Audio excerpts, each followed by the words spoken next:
Hello, fellow human beings. A couple of days ago, I was scrolling on my social media like one does, and I came across this comment that said, not everybody has the same choices in life. And about 2 years ago, I related to it so hard that I still remember it after years, but also I don't relate to it as much. Now, today, in this point in time, my reality cannot be further from that comment. And I really wanted to talk about that. And it got me thinking, and I wanted to talk about why some people have the luxury of choices in their life, whereas others simply doesn't. Okay, I should probably change the. It's reflecting the light on my glasses. Maybe if I do this. You may.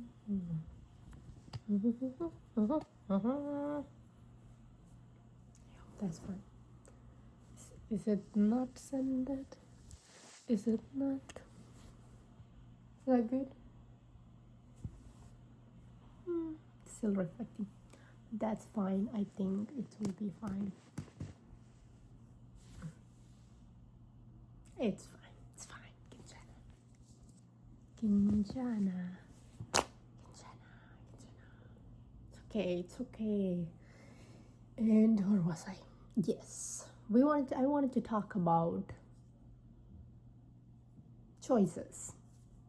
Forgot. Lost the train of thought.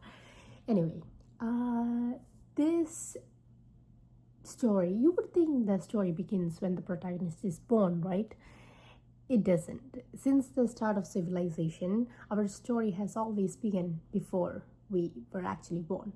When our parents was expecting a child, they started making a life for that said child. It's kind of like how birds make nests, but instead of comfortable places, it's like a whole life made just for you before you're ever even born. A lot of things are decided for you by others. Your culture, your religion, your traditions, your nationality, your gender, your sexuality, your socioeconomic position, your name.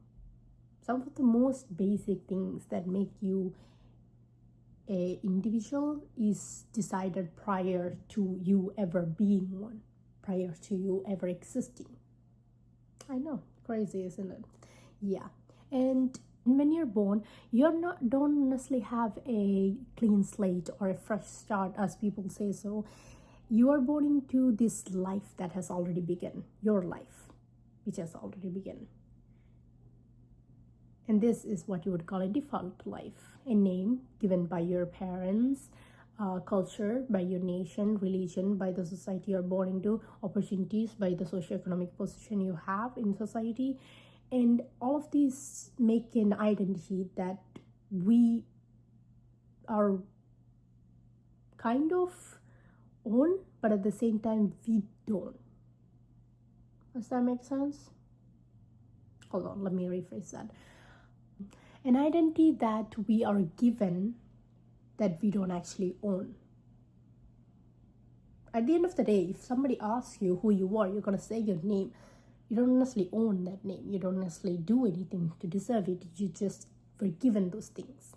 Everything that made you who you are at that point in your life, almost all of your, up until you're an adult, were given to you. Everything, every identifying factor that make you an individual were never something you earned or never something meant specifically for you. If somebody else were born in your position, they would also have this.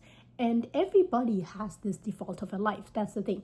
At this point, everybody is the same. Everybody has all this identity that is instilled into them. This taught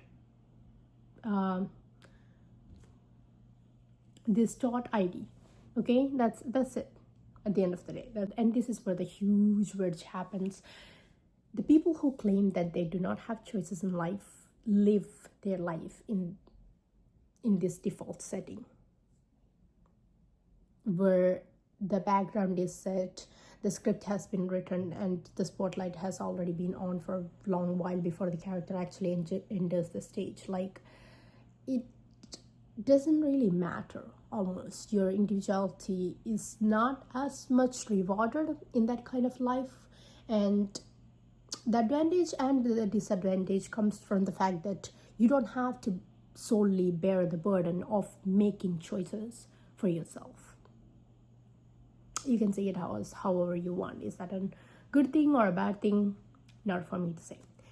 And it is filled with decisions made by others or the environment around you for you as a person. Either you just didn't question those decisions or you didn't oppose them. Either way. And this doesn't necessarily mean it's less work or it is convenient or comfortable, as people say, just not for something that might align with your views or something that might be your interest or something that might be your dream. You will still have to work hard, but for a life that somebody else expects for you to live. That's it. That's where the difference comes from. The difference between a default life and some part of their own individualistic life is simply the conscious decisions to make those choices and to live their life. The people who do not have choices per se, they do have choices, they just aren't visible to them in a way. Okay, they see their parents doing the same thing, they see their grandparents doing the same thing, they see their own friends, people around them doing the same thing, and they assume that's also their role. Not necessarily.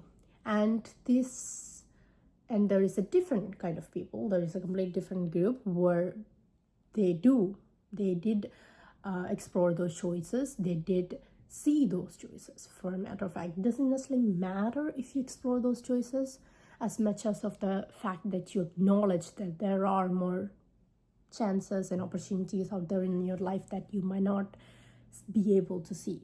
As long as you're aware of that, that does kind of put you in a category where you have other choices in your life. After all, chances and opportunities are only as good as it is accessible and visible to the individual who is making this decision. So, people who do have their choices, they have either completely abandoned their default life or kind of broken down the expectations and the social norms and social expectations burdened on them. At the end of the day, that really doesn't matter. I don't necessarily see a certain kind of lifestyle as something superior or inferior than another certain kind of life. It really simply isn't. Okay, personally, I believe life is meant to be lived based on individualistic expectations and values and principles about their own life or about themselves as an individual, which is kind of funny if you think about it. Those individualistic values are also something that was taught to us when we were very young, before we even learned how to talk. We were it was instilled upon us the values and principles that we live by. Whether it be somebody who follows their dreams, pursues their interests irrespective and regardless of what other people's opinions are, or whether it be somebody who self-sacrifices in order to fulfill societal or familial expectations and responsibilities, both of these people were taught those values when they were very, very, very young. They saw the people around them doing either this or that, and they chose what resonated with them, or they simply unconsciously got stuck with one. At the end of the day, all you really need to be is just be aware and educated on the choices you make and the chances that you do pass upon. It doesn't really matter what kind of life you live, as long as it is your life. Personally, that's what I think. Okay, do not get pitchforks for me. I don't necessarily. I used to think there was some sort of novelty in pursuing my dreams. It really, I only pursue my dreams and interests because I was taught that very young. And if you were taught a different kind of values, you would follow those values. Like, it's really not that different. At the end of the day, we're all living a life based on this fundamental identity of who we are, which is also like indoctrinated into us in a way. If you think about it, think about it. Think about your choices, think about your life, because we have too much. Life is too long to be living it in somebody else's shoes. Get your own shoes, people. I'm really not good at making quotes. Yeah, bye bye. This is done.